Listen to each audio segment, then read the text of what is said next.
बिस्मिल्लाहिर्रहमानिर्रहीम। मैं डॉक्टर मंजूर हुसैन मलिक, आई स्पेशलिस्ट, अलशिफा आई अस्पताल बहावलपुर से बोल रहा हूँ। मैं आज आपको एक बच्ची के बारे में बताऊँगा। इसकी उम्र 2 साल है और इसकी पैदाइशी तौर पर पानी की नालियाँ बंद थीं।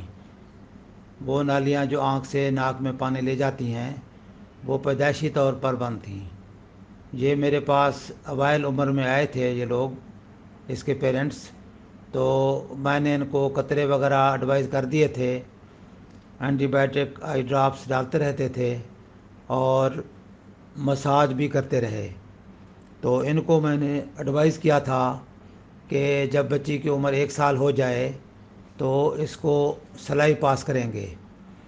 तो क्योंकि हमें उम्मीद होती है कि अक्सर व बेशतर 1 साल की उम्र तक ये नालियाँ खुल जाती हैं मसाज करने से, और दरमियान में हम कतरे वगैरह डलवाते हैं, क्योंकि आँख में से अगर गंद वगैरह या कीचड़ वगैरह आना शुरू होता है तो एंटीबायोटिक ड्रॉप से वो साफ़ रहता है।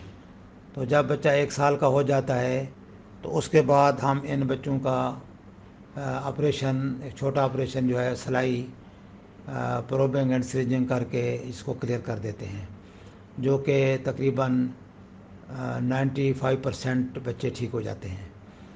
तो लेकिन इन्होंने 1 साल के बाद भी पानी आता रहा थोड़ा बहुत, और कभी कभी दवाई डालते रहे, और उसके बाद मेरे पास आना छोड़ दिया, दिखाया नहीं। जबकि इनको हमने एडवाइस किया था कि आपने 1 साल की उम्र के बाद सिलाई पास करा लेनी है। लेकिन वो चूँकि नालियाँ अभी तक बंद थीं, पानी आता रहा, तो अब एकदम इसके जो आँख के नीचे और चेहरे के ऊपर वाले हिस्से में ये स्वेलिंग हो गई है। तो ये पानी की नाली की जो थैली होती है उसकी इन्फेक्शन हो गई है, जिसे हम एक्यूट डेक्रियोसिस्टाइटिस कहते हैं। तो अगर ये टाइम पर ये सिलाई पास करा लेते और नाली खुल जाती तो पानी आँख से नाक में जारी हो जाता और ये ब्लॉकेज ना होता, और ये जो टीयर डक्ट की थैली है इसकी इन्फेक्शन का इम्कान बहुत कम रह जाता, और अक्सर व बेशतर ये क्लियर हो जाते हैं। तो चूँकि ये इन्होंने अमल नहीं किया, 1 साल के बाद इन्होंने सिलाई पास नहीं कराई, तो अब ये टीयर डक्ट की जो थैली है ये इन्फेक्शन हो गई है इसके अंदर, और इस तरह ये एक फोड़ा बन गया है जिसमें तकलीफ़ भी है, बच्चों को दर्द भी होता है, बुखार भी हो जाता है।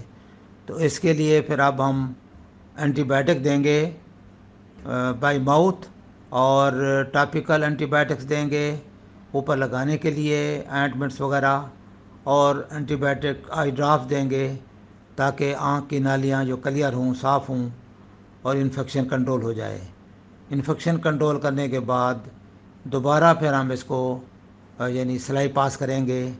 उम्मीद है कि उसके साथ ये मसला हल हो जाएगा और ये पानी की नालियाँ बहाल हो जाएंगी और पानी आना भी बंद हो जाएगा, और ये जो इस तरह का रिस्क है इन्फेक्शन का वो भी ख़त्म हो जाएगा इंशाल्लाह।